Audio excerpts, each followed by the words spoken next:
मुकेश चंद्राकर को लेकर के जो भी लोग शामिल थे वो धीरे धीरे करके सामने आए हैं। अब तक 3 गिरफ्तारी बताई जा रही है।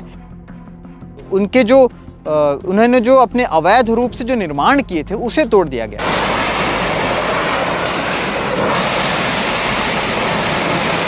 उनतीस और 30 तारीख को ये प्लानिंग बना कि मुकेश चंद्राकर को मारना कैसे है। रितेश जो है ये मुकेश के साथ ही पढ़ा लिखा है, उनके साथ ही स्कूल आना जाना करता था।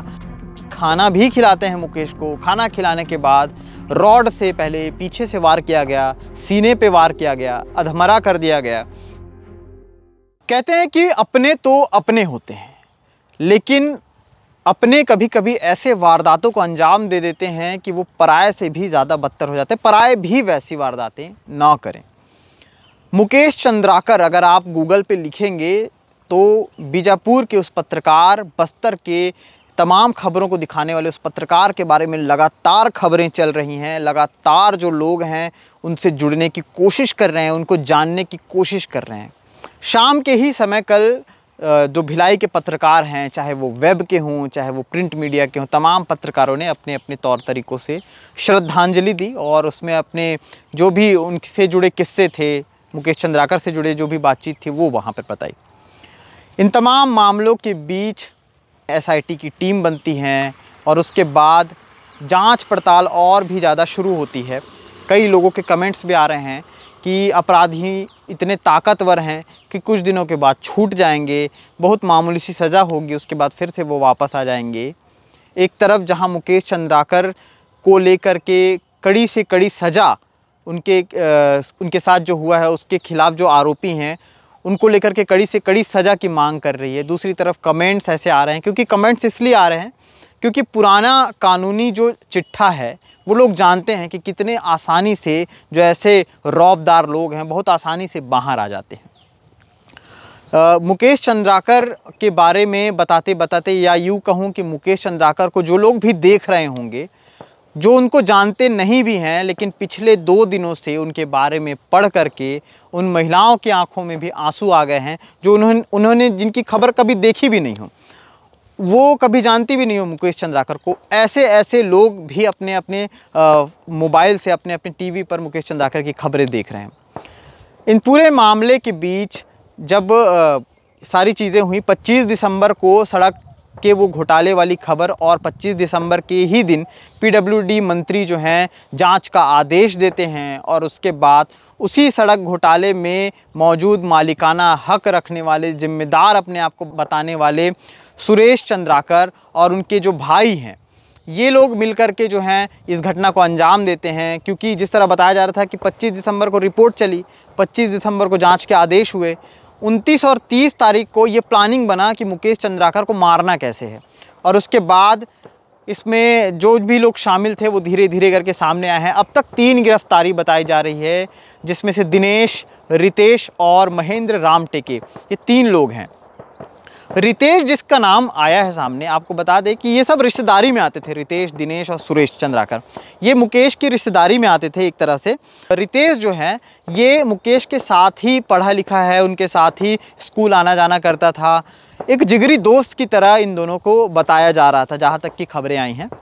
अब ऐसे में रितेश जो है वो फ़ोन करके मुकेश को अपने घर बुलाते हैं। मुकेश रितेश के घर जाते हैं। उन्हें तो यही लग रहा था कि भाई रिश्तेदार है, हो सकता है कुछ बैठ के बातचीत करेंगे। वो घर जाते हैं। घर जाने के बाद खाना भी खिलाते हैं मुकेश को। खाना खिलाने के बाद रॉड से पहले पीछे से वार किया गया, सीने पे वार किया गया, अधमरा कर दिया गया। जब उनको लगा कि ये अब हिल नहीं सकता तो उन्हें कुल्हाड़ी से मारा गया और उसके बाद सेप्टिक टैंक में डाल दिया गया। ये तमाम चीज़ें जो हैं 2-3 दिन से आप लोग सुन ही रहे होंगे, बड़ी से बड़ी मीडिया भी इसे उठा रही है। अब एक ये देखा जा रहा है कि रिश्तेदारी में जैसे चचेरे भाई होते हैं उस तरह के ये लोग थे। तो इतना पास का रिश्ता और उसके बाद इतना बड़ा कांड, इतने बड़े कांड को अंजाम देना, ये काफ़ी सारी चीज़ें हैं जो और दुखदाई बना रही हैं इन सारी चीज़ों को। सुरेश चंद्राकर जो है अभी भी फ़रार हैं। 3 लोग जो गिरफ्तारी हुई है उसमें से सुरेश चंद्राकर जो मुख्य आरोपी है, क्योंकि इन लोगों ने जब मुकेश को मार दिया मारने के बाद इन्होंने सुरेश को फ़ोन किया। सुरेश दूसरी जगह थे, वहाँ पर फ़ोन करके बताया तो सुरेश ने इन्हें वापस बुला लिया। ये वापस जाते हैं, वहाँ पर मेल मुलाकात करते हैं। उसके बाद धीरे धीरे करके एक लोग अपने अपने तौर तरीक़ों से फ़रार होते हैं।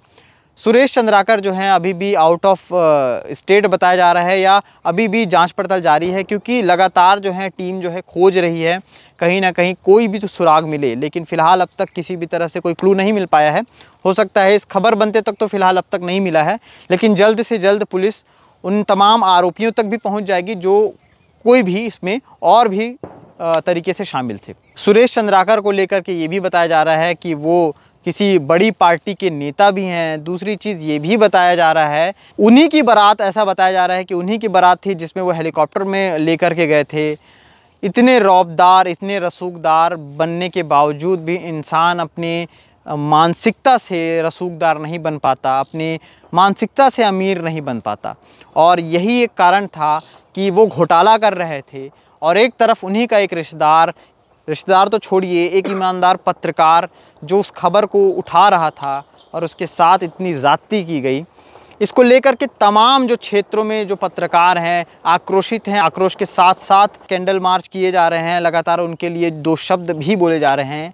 लेकिन आरोपियों को पकड़ने के बाद क्या वैसी सज़ा मिल पाएगी, क्योंकि बहुत सारे प्रश्नात्मक चिन्ह भी हैं। कई बार होता है कि जब राजनीतिक चीज़ों से जुड़ा होता है आरोपी, तो उसके लिए कहीं ना कहीं कानून व्यवस्था पता नहीं क्यों चरमरा जाती है।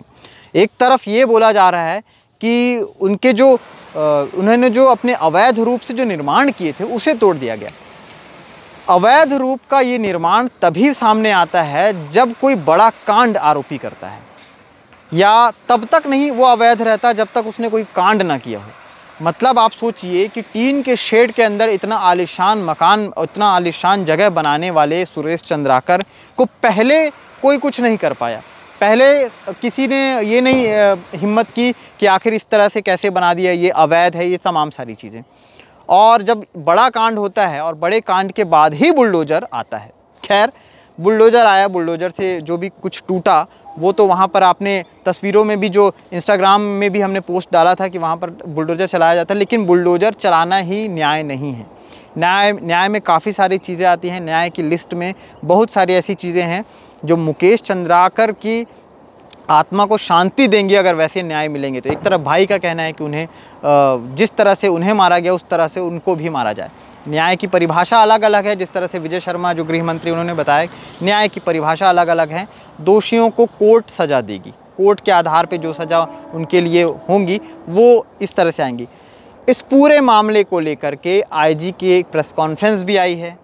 जो प्रकरण में शामिल आरोपी रितेश चंद्राकर और महेंद्र रामटेके और उनकी जो सहयोगी दिनेश चंद्राकर, इन तीनों को गिरफ्तार किए गए थे। एक अन्य आरोपी जो ठेकेदार सुरेश चंद्राकर, क्योंकि उस घटनाक्रम में उसी के परिसर में पूरा घटना हुआ और उसकी वाहन भी इस्तेमाल हुआ और अन्य जितना भी परिस्थिति के आधार पर उनके खिलाफ भी अभी पुलिस आरोपी मानकर उनका भी तलाश की जा रही थी। जैसा और गठन के बाद जो कुछ जांच आएगा उसकी रिपोर्ट भी आएंगी और वो भी दिखाने के लिए हम आपके बीच आएंगे। तो फिलहाल इस रिपोर्ट में इतना ही था। धीरे धीरे करके जो भी चीज़ें आ रही हैं उसको लगातार हम आप तक पहुंचाते रहेंगे और जो भी कुछ डिटेल आते हैं वो भी हम आप तक पहुंचाते रहेंगे। देखते रहिए केपी न्यूज़। शुक्रिया।